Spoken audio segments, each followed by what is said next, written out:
While the government called on everyone to make steel, they also wanted to increase farm output. How could we increase the grain harvest? People said that if you did close planting and used more fertilizer, you would definitely increase output. People got carried away. They were hot-headed. From Mao Zedong and the Central Party Committee down to leaders at all levels, everyone was full of enthusiasm. During the Great Leap Forward, we believed miracles could happen.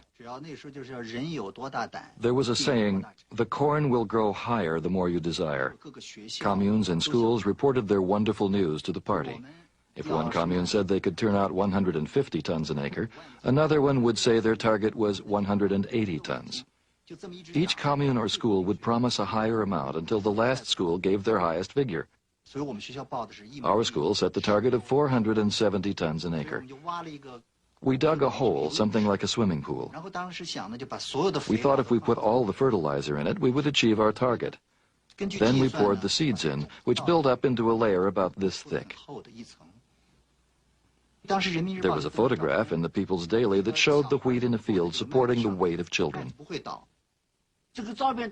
Some leaders of the Central Party Committee were so happy that they put this photo on their desks at work. Most people believed it. We were surprised to see that photo and wondered how it could be possible. But because we were city people, we couldn't be sure it was a fake. When I went with Mao to the villages, I really did see so much grain in the fields, so much rice.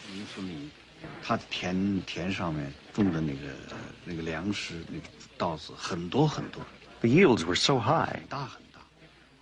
At the time, I thought everything was true. After the anti-rightist campaign, few dared to ask questions. Only one teacher spoke out. How thick would the wheat be if we did produce 470 tons? Immediately, he was accused of being a rightist and not believing in the party. Later, I learned it was all fake. The peasants were putting on a show for us. They moved grain from other places and put it all in one field. It was all a show for Mao. Under pressure to produce more, to launch satellites to heaven, as it was called, party officials inflated production figures. An ominous cycle began as the state took more and more grain based on false figures, leaving the peasants with nothing to eat. For example, the output was 5 tons of grain, but 10 tons were reported. Then the state would collect grain based on 10 tons. Our commune committee calculated that our yield was 1,800 pounds an acre. It didn't qualify us to go up to heaven. But the deputy had an idea. He added the melons, fruits, pears, peaches, turnips, and vegetables to the grain, counting them as grain output. So the yield became 2,600 pounds per acre.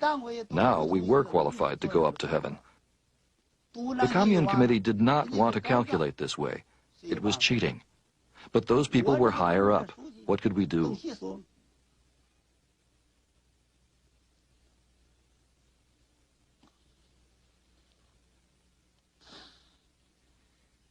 I have this problem.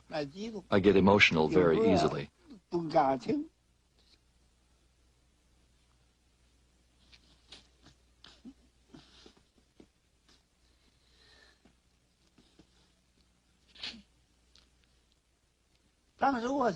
I wondered why, the higher the official, the more he dared to lie, to deceive the party and the people. Jiang Hongbin, the financial secretary, was horrified when he heard such an enormous figure. He said, "Are you letting people eat? This is sheer absurdity." Party officials ignored the protests and continued to submit the inflated figures.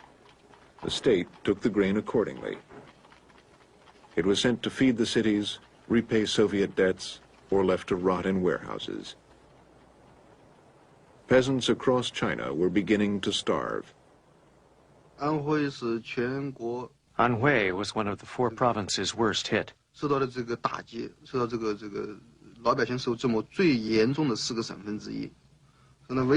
All my mother could do was gather weeds with my aunt. There wasn't enough grain, so we ate weeds. By the summer of 1959, the leaders knew the Great Leap Forward was going badly wrong. Mao decided to go back to Shaoshan, his hometown, to have a look. He wanted to find out the truth. He wanted people to speak freely. I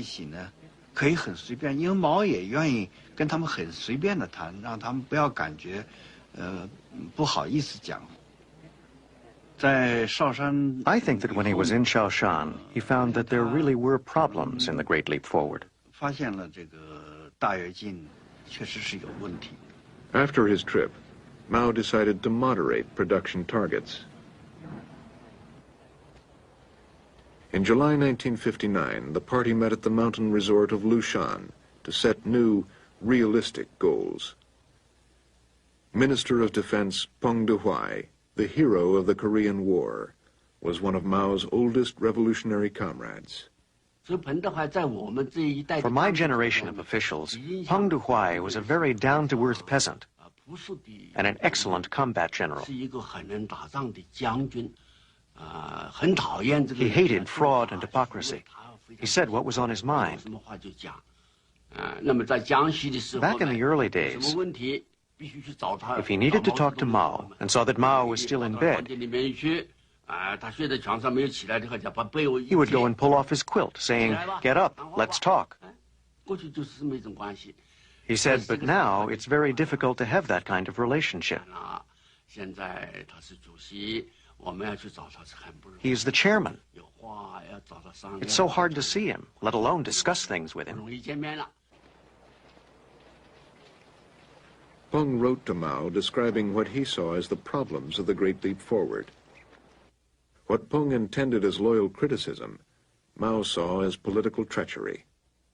When Mao Zedong started the meeting, he said he had not slept all night. He couldn't sleep, even after he took his sleeping pills. He just got up and called this meeting. He was very serious. You could see that at times he was very angry. He said, "It's all right for you to oppose me. When I have no alternative, I'll just take the Liberation Army, go up to the mountains, and carry out guerrilla warfare." Finally, the resolution was that Peng Dehuai was against the Communist Party. When Mao left the room, I was following him. Peng was in front of us. Mao called him. "Marshal Peng, if there are any questions, we can talk." Peng swung his arm and said, "What's there to talk about?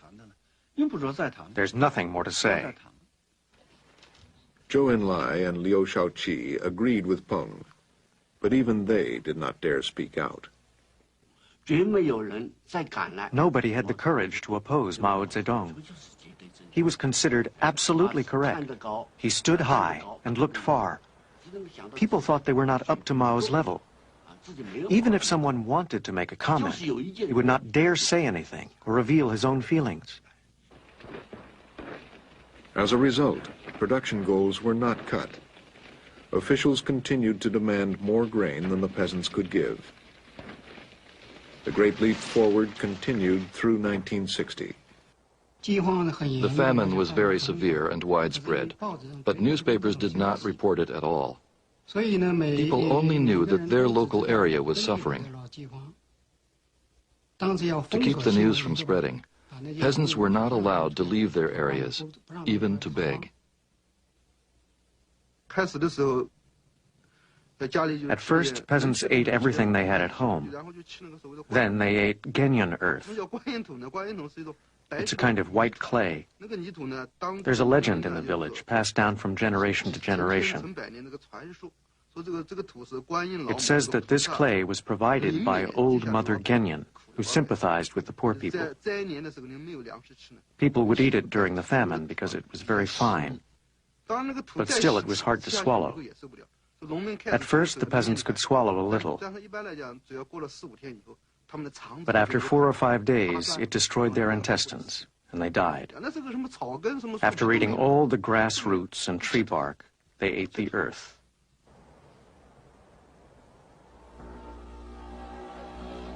The famine lasted 3 years.